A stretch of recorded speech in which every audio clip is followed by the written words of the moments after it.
Assalamualaikum warahmatullahi wabarakatuh. Bagi pembentangan kumpulan kami pada kali ini adalah bertajuk teori kewujudan atau dikenali juga teori eksistensial.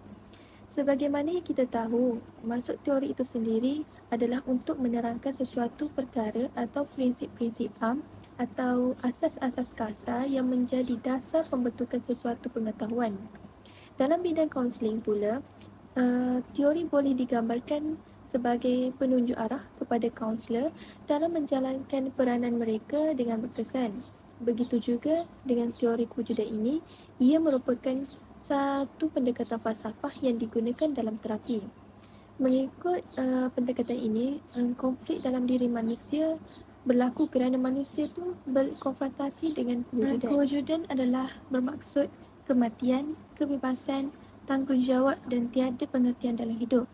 Pendekatan ini berorientasikan falsafah bahawa manusia ini bebas dan bertanggungjawab terhadap pilihan hidupnya. Kita masuk pula kepada latar belakang tokoh. Yang pertama adalah Viktor Frankl. Beliau dilahirkan pada tahun 1902 di Vienna.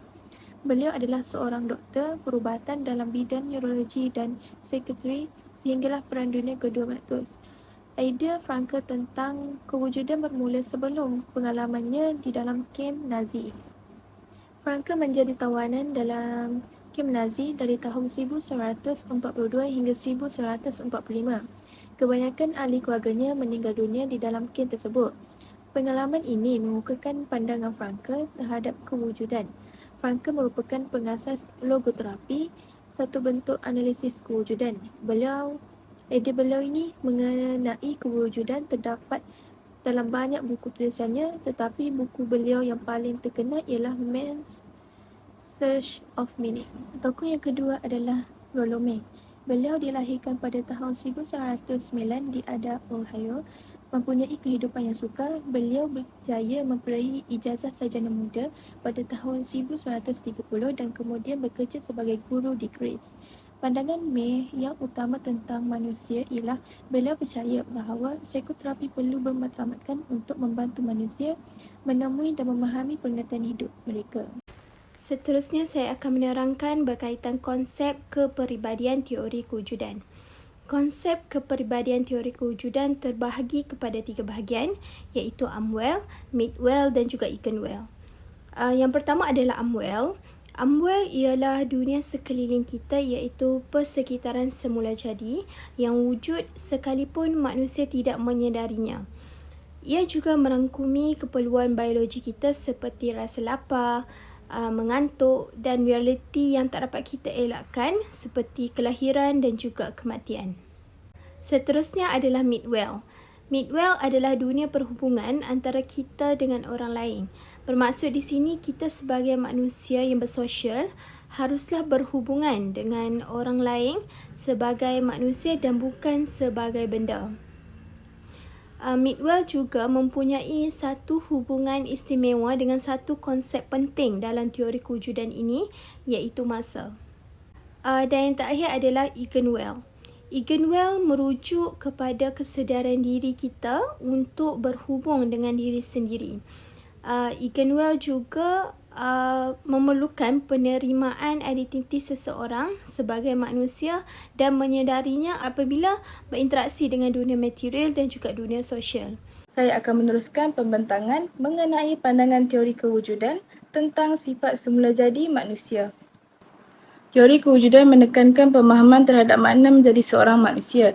Dari perspektif teori kewujudan, terdapat 6 andaian tentang manusia. 4 daripadanya adalah: yang pertama, kebolehan untuk mengenali diri sendiri. Maksudnya, memahami bahawa diri sendiri berupaya untuk memilih tingkah laku tertentu atau tidak bertingkah laku dengan tingkah laku tertentu. Dengan kata lain, manusia menyedari bahawa hala tuju hidup mereka terletak di tangan mereka sendiri. Kebolehan mengenali diri dan orang lain membezakan antara manusia dengan spesies yang lain. Kedua, kebebasan dan tanggungjawab. Secara realitinya, manusia selalu lari dari kebebasan ini. dan tidak menyedari bahawa kehidupan mereka merupakan pilihan yang mereka buat. Justeru, amat penting manusia menerima tanggungjawab yang memberi hala tuju kepada hidup mereka. Kesedaran tentang tanggungjawab ni selalunya menghasilkan kerisauan, dan bagaimana kita mengendalikan kerisauan ni sangat berkait dengan identiti kita sendiri. Ketiga, mencari pengertian hidup. Rolome menyatakan bahawa keinginan untuk menyayangi dan keinginan untuk hidup merupakan makna kepada kehidupan kita. Perasaan bahawa hidup ini tidak bermakna boleh mendorong kepada rasa kekosongan yang dinamakan oleh Frankl sebagai existential vacuum. Teori kewujudan menggunakan logoterapi bagi membantu klien memahami makna kehidupan. Keempat, kesedaran tentang kematian dan ketidakwujudan. Teori kewujudan melihat kematian sebagai satu perkara yang positif. Malahan, pendekatan kewujudan menekankan bahawa kesedaran tentang kematian memberikan makna kepada kehidupan. Menurut Frankl, kematian tidak harus dianggap ancaman.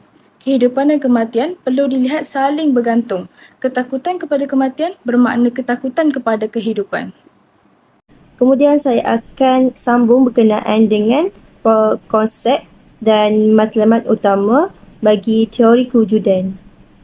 Konsep utama teori kewujudan yang melibatkan pandangan tentang kehidupan manusia dan pengalaman eksistensial. Matlamatnya pula ialah untuk membantu individu mencapai kesejahteraan dan kualiti hidup yang lebih baik melalui kesedaran diri, penerimaan dari segi kelebihan dan kelemahan diri maupun pengembangan diri. Kedua ialah mendorong individu untuk mengambil tanggungjawab penuh ke atas kehidupan mereka. Dan yang ketiga, untuk mencari makna dan tujuan kehidupan. Kemudian kita masuk kepada proses terapi. Yang pertama, dalam teori kewujudan ni, klien digalakkan memahami penyebab masalah diri sendiri. Yang kedua, klien ini dicabar mengambil tanggungjawab dalam kehidupan mereka. Dan yang ketiga, selepas memahami tanggungjawab, klien ini bersedia untuk dibimbing dalam mengambil tindakan. Biasanya, teori ni diaplikasikan kepada individu yang mempunyai masalah ataupun isu kemurungan, anxiety, neurosis, skizofrenia dan sebagainya. Kemudian di dalam teori kewujudan terdapat 7 teknik, iaitu yang pertama, being in the world. Yang kedua, pengalaman perkembangan yang simbolik. Yang ketiga, logoterapi. Yang keempat, paradoxical intention. Yang kelima, de-reflection. Yang keenam, dialog sokratik. Dan yang ketujuh, menilai 4 dimensi keadaan manusia. Tapi kat sini, saya hanya terangkan dalam 3 teknik sahaja. Yang pertama, being in the world. Iaitu kaunselor menerokai 3 dunia klien, iaitu unwell, midwell dan ego-well. Yang kedua, dalam logoterapi, iaitu mencari pengertian kehidupan bertentangan dengan pandangan Adler dan Sigmund Freud. Iaitu kalau Adler dan Sigmund Freud cakap, hidup ni hanya untuk bersesuka saja. Dan yang ketiga, dialog sokratik. Dialog sokratik ni membantu klien meningkatkan kesedaran sehingga menemui dirinya sendiri. Terdapat beberapa peranan kaunselor dalam teori kewujudan. Yang pertama adalah membantu klien untuk memahami diri mereka sendiri. Seterusnya adalah kaunselor perlu memberi tumpuan terhadap memahami dunia klien yang subjektif. Yang ketiga, kaunselor membantu klien mencapai kesedaran diri. Dan yang keempat, klien dibantu dan dibimbing untuk membuat konfrontasi diri. Baik, jadi saya akan teruskan dengan kekuatan dan juga kelemahan teori kewujudan. Kelebihan teori ini adalah teori ini sesuai untuk kaunseling pelbagai budaya. Ini disebabkan oleh fakta bahawa mana-mana budaya boleh menerima idea kewujudan ini, iaitu yang menekankan mengejar tujuan dalam hidup. Klien juga akan dibantu dalam memahami kepentingan hidupnya dan tujuan yang sesuai dengan budaya. Kemudian, kelemahan teori ini pula adalah eksistensialisme ataupun teori ini sangat mementingkan individualisme terutamanya dari sudut pandangan kaunselor yang berpegang pada pendekatan sistem kekeluargaan dan sosiobudaya.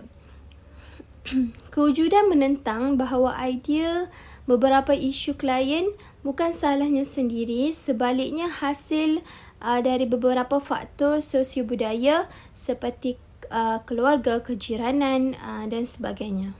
Kajian kes yang dipilih ialah drama Rumah Siti Khadijah episod yang keempat berjudul Lari Rumah. Drama ini mengisahkan seorang gadis yang bernama Adira yang digerak Along oleh ibu bapanya. Along merupakan pelajar sekolah menengah, mempunyai seorang adik lelaki dan juga seorang adik perempuan. Along terbeban dengan tanggungjawab yang diberikan oleh ibu bapanya seperti mengemas rumah, memasak, menjaga adik-adiknya dan menolong ibu bapanya di kedai. Ibu bapanya tidak memahami perasaan dan bebanan yang Along alami. Along juga terasa dengan ibu bapanya yang memalukan Along di depan kawannya. Belajar berkumpulan yang diajak oleh kawannya ditegah oleh bapanya dengan mengatakan belajar di mana-mana pun boleh pandai. Jadi, oleh kerana itulah Along bertekad untuk melarikan diri mengikut teman lelakinya yang dianggap sangat memahaminya.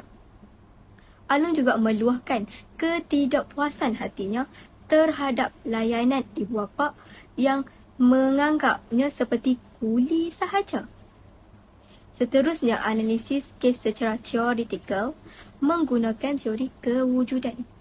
Rasional teori ini dipilih kerana memberi penekanan pemahaman terhadap makna menjadi seorang manusia. Matlamat adalah bertujuan menunjukkan kepada Along bahawa pentingnya manusia menghargai dan memahami makna kehidupan. Jadi teknik-teknik yang digunakan dalam teori dalam kes ini ialah dialog Socratic, teknik paradoks dan logoterapi. Yang terakhir, peranan kaunselor dalam kes ini adalah kaunselor mengenal pasti masalah yang dihadapi oleh Along yang mengalami tekanan dan kemurungan disebabkan ketidakfahaman dan tanggungjawab yang diberikan oleh ibu bapanya.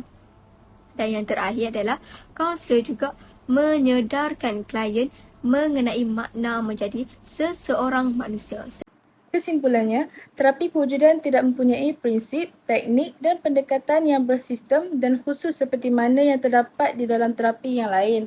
Pendekatan ini menekankan kebebasan individu dan mereka tidak disekat oleh kuasa tidak sedar sebagaimana mengikut fahaman psikoanalisa. Manusia sedar tentang kewujudannya dan tanggungjawabnya dan ia boleh memilih. Wujudlah pendekatan yang bersifat elektik yang begitu abstrak dan mirip kepada falsafah. Tetapi, terapi ini lebih sesuai digunakan kepada klien yang tertentu sahaja yang biasanya klien yang belum digolongkan sebagai psikotik ataupun skizofrenia. Tidak terdapat satu persetujuan di antara tokoh kewujudan untuk menghasilkan satu teori. Teori ini juga memiliki asas kepercayaan yang sama di antara kesemua iaitu memberi fokus kepada kepentingan anxiety, nilai kebebasan, tanggungjawab dan penciptaan makna dalam kehidupan.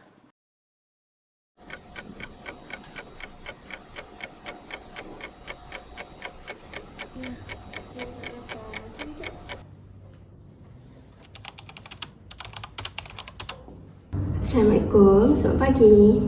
Waalaikumsalam. Okey, jadi sebelum kita mulakan sesi kaunseling kita, kamu okey hari ni? Kamu dah makan?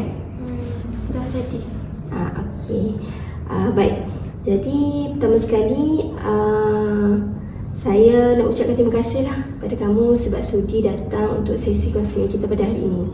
Jadi boleh saya kenalkan diri saya dulu? Boleh. Okey. Saya Hanis, adalah kaunselor kamu untuk sesi kali ini dan sesi-sesi yang akan datang insyaAllah. Jadi kamu boleh panggil saya Puan Hanis lah. So sekarang giliran kamu pula untuk memperkenalkan diri. Nama saya Adira. Saya berumur 17 tahun. Saya tinggal dekat Bali. Saya bersekolah di SMK Bali. Okey, Adira sedap nama kamu. Jadi boleh kamu ceritakan sedikit tentang kamu dan juga keluarga kamu? Saya merupakan anak pertama daripada 3 orang adik-beradik. Adik saya seorang lagi perempuan. Lepas tu mak ayah saya pula ke perniagaan kecil-kecilan.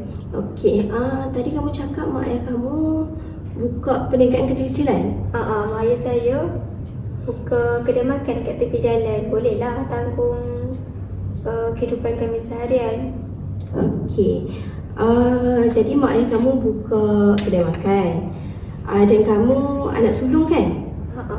Jadi untuk kita teruskan sesi kita ni, kamu selesa saya panggil kamu dengan panggilan macam mana? Dalam family panggil Alung, kau boleh panggil saya Alung.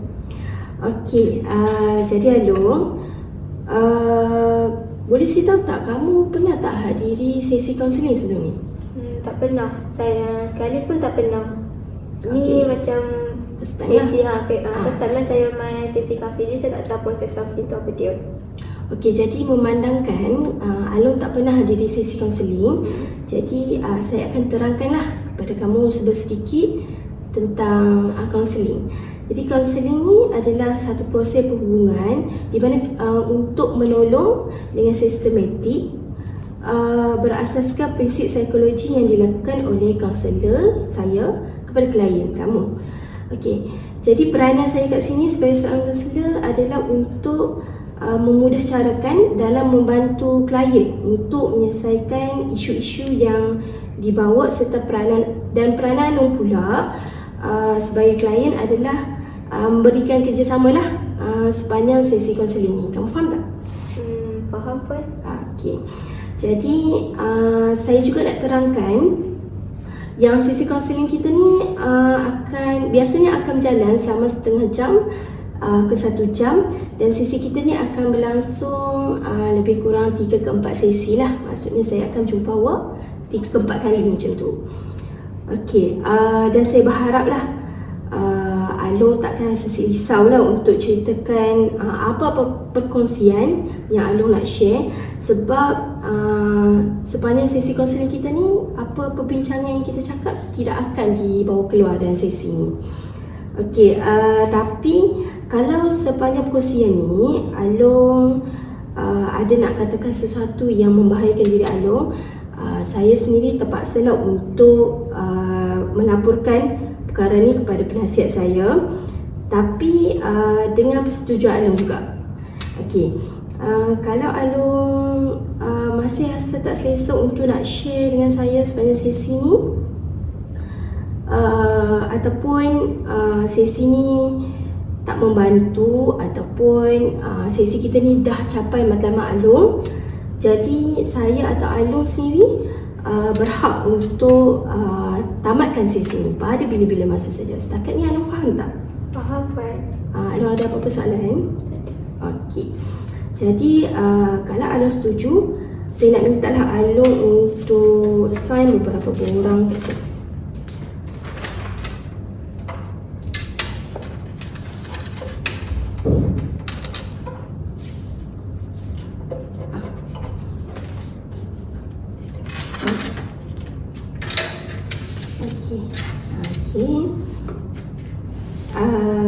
Okey, terima kasih. Jadi sekarang ni Alung ada apa-apa isu tak yang Alung nak cakap yang Alung nak sharekan dengan saya?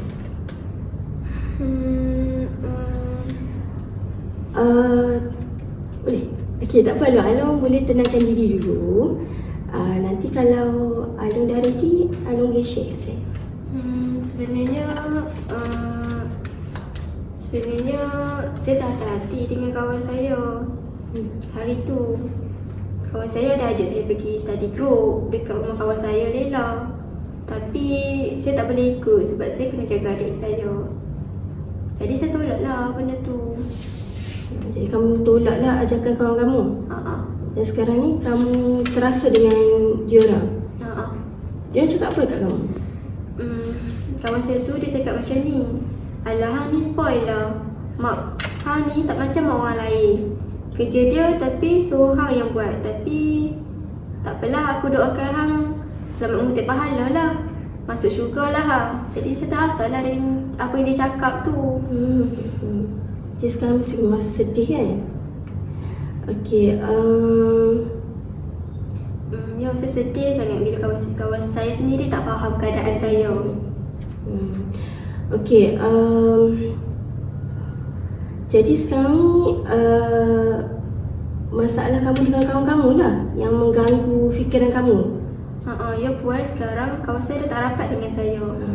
Dia tertekan bila fikirkan apa yang saya buat sampai dia pun jauhkan diri daripada saya. Okey, jadi setakat ni apa yang saya faham, kamu tertekan dengan masalah yang kamu hadapi dengan kawan-kawan kamu. Jadi kawan kamu ajak kamu pergi study, tapi kamu tak boleh sebab kamu terpaksa jalankan tanggungjawab kamu sebagai seorang anak, sebagai seorang kakak kan. Jadi kamu pun tolak pelawaan tu, pelawaan ajakan kawan kamu. Jadi bila kamu tolak, kawan kamu dah tak nak dah kawan dengan kamu. Jadi sebab itulah Alung stres. Okey, jadi sekarang ni Alung dah share masalah Alung dengan saya. Boleh tak saya tanya sikit? Jadi sekarang ni apa yang Alung nak dalam sesi kaunseling kita ni sebenarnya? Saya nak orang faham saya. Saya rasa terbeban. Saya tak tahu kenapa semua benda ni jadi kat saya. Puan boleh tolong saya? Okey, macam ni Alung. Saya akan take note lah apa yang Alung nak dalam sesi kaunseling kita ni. Jadi masa awal-awal sesi tadi Alung dah share Alung punya background, family Alung. Okey, jadi saya dah take note apa yang Alung inginkan. Dan saya pun tadi awal sesi kaunseling Alung dah bagi tahu background Alung, background family Alung dan apa masalah Alung dengan kawan Alung kan. Jadi saya rasa setakat ni itu sajalah untuk sesi kita yang pertama ni. Dan saya nak ucapkan terima kasih untuk Alung sebab sudi luangkan masa dengan saya hari ni. Untuk sesi yang akan datang, kita cubalah untuk cari jalan penyelesaian untuk masalah Alung ni. Jadi kita bincanglah macam mana kita nak capai matlamat yang Alung cakap tadi tu. Jadi untuk hari ni sekianlah. Terima kasih. Sama-sama.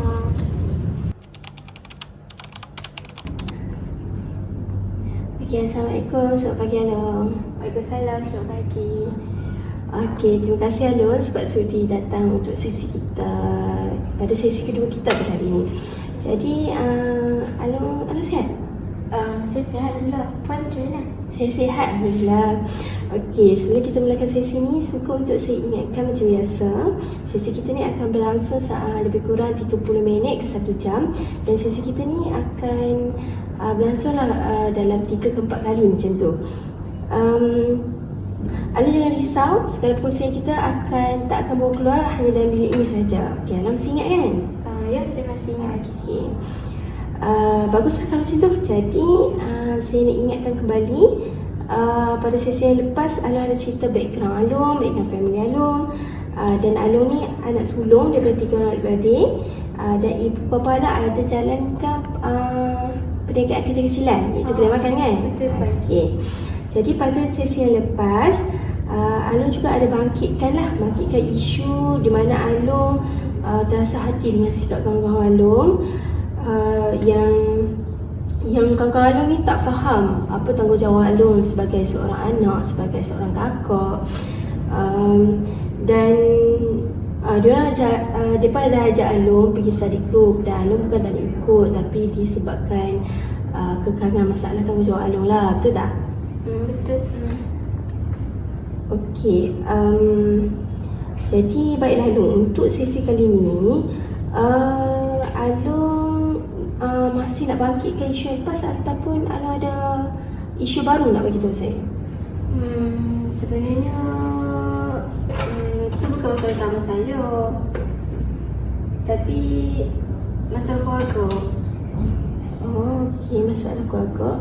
Boleh Alung spesifikkan lagi macam mana tu? Masalah kawan tu ya, tapi sebenarnya benda ni berpunca daripada masalah dalam keluarga saya sendiri. Mak ayah saya tu, dia macam seolah meletakkan semua tanggungjawab tu dekat saya. Masak saya, jaga adik, lepas tu nak kena tolong mereka lagi dekat kedai makan. Dia kata saya ni macam kuli je. Saya ni masa sebab setiap kali balik je mesti kena fikir pasal rumah. Saya penatlah. Mak ayah saya tak faham langsung perasaan saya. Saya ni pelajar tau. Kena belajar. Lepas tu naklah juga keluar-keluar dengan kawan tapi tak ada masa. Sebab apa? Sebab saya kena jaga adik saya. Kenapa lah saya dah lahirkan dalam family macam ni? Saya tak faham lah. Okey, saya faham perasaan Along. Jadi sekarang ni Along terasalah dengan ibu bapa Along. Tak. Okey, jadi apa tindakan yang Along rasa Along nak ambil? Sama ada Along nak menyuarakan ke ketidakpuasan hati Along? Sebenarnya saya takut nak luahkan apa yang saya rasa. Saya tahu mereka takkan faham. Saya nak keluar study pun dah mereka tak bagi. Ni kan pula saya berperasaan. Mestilah mereka tak mau dengar kan. Yang mereka tahu saya perlu dengarkan daripada mereka. Jalankan tanggungjawab sebagai anak. Tekanan yang saya alami ni macam Allah je tahu.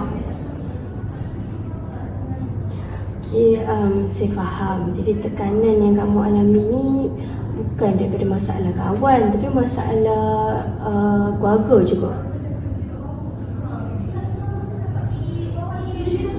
Okey, jadi boleh kamu bagi tahu apa tindakan yang kamu nak ambil? Hari tu saya ada kenal seorang lelaki dekat social media. Lepas tu lelaki ni dia macam lebih memberat pasal saya daripada mak ayah saya sendiri. Caring pasal saya. Lepas tu ada satu hari tu saya macam terasa lah dengan mak ayah saya tu yang tak faham langsung dengan saya. Jadi dah lah tak bagi saya nak pisah di grup. Dia tu burukkan saya pula depan kawan saya. Macam siapa yang tak rasa kan? Jadi saya fikir better saya lain rumah lah macam ni. Lepas tu saya bohong lah. Saya bohong mak ayah saya. Saya tak cakap. Saya bohong mak ayah saya kata saya pergi gotong royong kat sekolah. Sebenarnya tak pun. Saya keluar dengan boyfriend saya. Okey, jadi yang saya faham ni sekarang ni kamu daripada rumah dan kamu bohong lah dengan ibu bapa kamu. Jadi kamu rasa sebenarnya tindakan kamu tu betul ke? Saya tak tahulah puan. Okey, so Along mesti rasa tertekan kan supaya rasa perasaan nak lari daripada rumah tu. Macam tu lah. Okey, saya faham apa yang Along rasa ni sebab saya pun dulu pernah alami apa yang Along rasa sebab saya pun dulu student juga. Jadi kita ada tanggungjawab kan, tanggungjawab sebagai seorang anak lagi, seorang pelajar. Jadi tanggungjawab ibu bapa pun ada tanggungjawab. Jadi setiap orang ada tanggungjawab masing-masing. Jadi saya sebagai manusia kita tak boleh lari daripada tanggungjawab kita sendiri. Jadi Along tak kesian ke dekat mak ayah Along sebab dia orang lakukan semua tu sebab dia orang sayang dekat Along. Okey, macam ni tak apa Along. Kita akan cuba sama-sama untuk cari jalan penyelesaian lah untuk isu ni dan kita akan cari jalan ni untuk sesi akan datang lah. Jadi sekian untuk sesi kali ni. Saya nak ucapkan terima kasih lah sebab Along sudi datang untuk sesi kedua kali ni. Kita jumpalah untuk sesi akan datang. Terima kasih Along. Terima kasih puan. Sama-sama.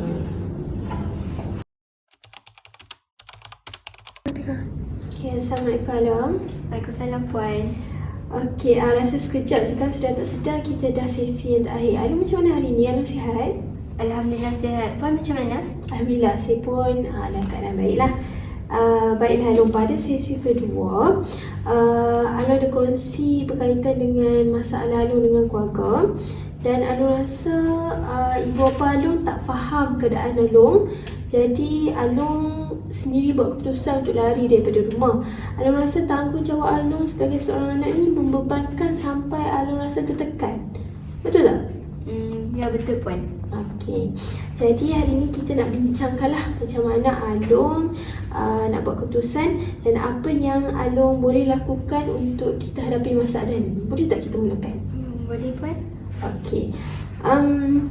Jadi pada sesi pertama yang lepas, Along ada menyatakan bahawa Along datang dekat sesi kaunseling ni untuk nak bagi orang lain faham perasaan Along. Dan adakah Along masih berpegang pada matlamat tu sampai kita selesai menjalani sesi pertama dan sesi kedua? Selepas saya menjalani sesi pertama dengan sesi kedua, saya faham bahawa bukan saya nak orang tu faham saya je, tapi sebenarnya saya perlu mengatasi tekanan yang dihadapi yang mengganggu saya punya kehidupan, supaya saya mampu tersenyum bahagia bersama keluarga dan kawan-kawan. Okey. Jadi berdasarkan apa yang Along cerita tadi, saya mengesanlah beberapa tanggapan terhadap hidup Along sendiri. Along sebenarnya rasa tersekat. Lepas tu Along rasa macam hidup Along ni tak bermakna. Benar. Saya rasa hidup saya ni terkurung dalam emosi saya sendiri.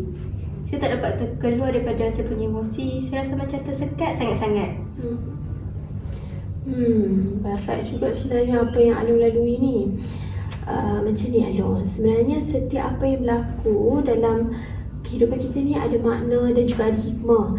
Jadi sepanjang apa yang Along pelajari lah sepanjang pengalaman ni, daripada pahit, manis sampai ke hari ni.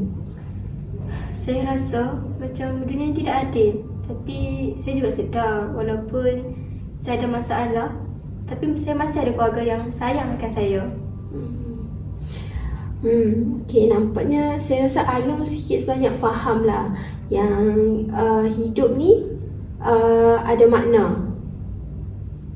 Ya, saya sendiri rasa macam sangat bertuah kerana walaupun banyak masalah yang menimpa saya, Allah tu masih bagi peluang untuk saya mengubah hidup saya. Tapi saya tahu peluang tu atas diri saya lah. Tapi kenapa saya rasa macam saya tertekan dengan masalah yang menimpa saya tu? Kenapa? Kenapa saya? Okay, Along sebenarnya boleh pilih untuk nak hadapi masalah ni dengan keadaan tertekan, dan Along pun boleh pilih untuk hadapi masalah ni dengan dalam keadaan yang positif. Saya akui, saya banyak melakukan kesalahan terhadap kedua ibu bapa saya dan selalu menyakiti hati mereka.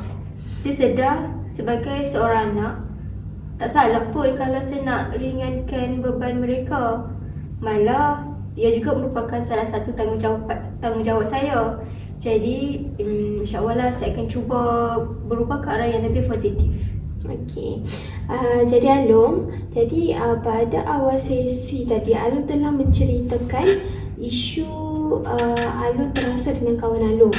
Dan pada sesi kedua pula Along menyatakan yang sebenarnya isu terasa hati dengan kawan tu bukan isu yang sebenarnya, tetapi Along terasa dengan ibu bapa Along yang sentiasa memberikan semua tanggungjawab dekat bahu Along.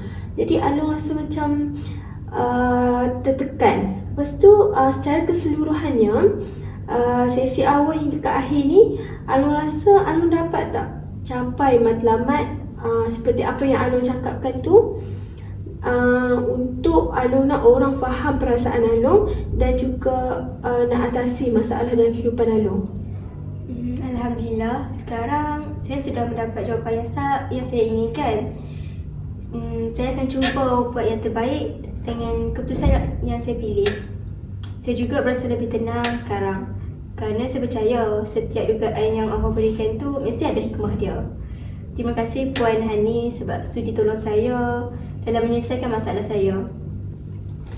Okey, sama-sama. Along, sebenarnya yang tolong bukan saya tetapi diri Along sendiri. Untuk saya hanya bantu Along untuk lebih celik akal untuk atasi masalah Along. Jadi terima kasih juga kepada Along sebab sudi menghadiri sesi kaunseling pada hari ini. Jadi boleh kita tutup sesi kaunseling kita hari ini? Dan sesi akhir sedianya boleh je Puan Anis. Okey.